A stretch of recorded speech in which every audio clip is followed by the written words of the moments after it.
चल ठेला पर अकेला ले हम बीछी के हो। बोल का भाव बात हरा लीची के हो।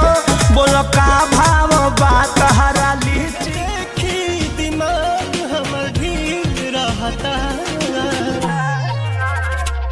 कहीं दिले तू जरूर है बड़ू दी मिजाज तो हर गिरी। हमें भूल जाओ हमें कोई गम नहीं, आप हमें भूल जाओ हमें कोई गम नहीं। जिस दिन हमने आपको बुला दिया समझ लीजिएगा इस दुनिया में हम कुछ ना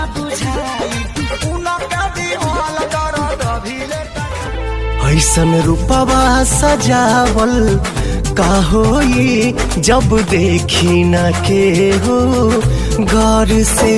ऐसन रूपवा सजावल सब कुछ बताया जाए तो अच्छा रहेगा, अब कुछ ना छुपाया जाए तो अच्छा रहेगा।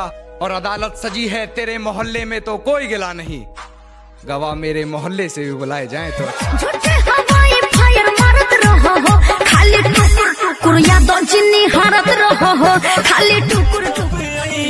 डोली में ले जाई है तजनी घबराई हो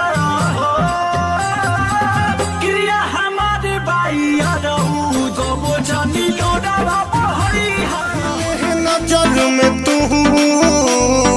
पागल बना तू दिहलू देखनी तहक जब से घायल बना तू दिहलू। घायल हो ना हमारा क्या के कारण। सपना सजा के मुहवा मोड़ गईलू हो हमके अकेले काहे छोड़तार वैसे जैसे सरसों के सगिया ताजा जैसे उमरा के गिरे राजा। कल हमला न बदनी गे सूती के सड़िया गे सूती के सड़िया तोरा डोरी वाला चोलिया लाए देबो धनिया। बलि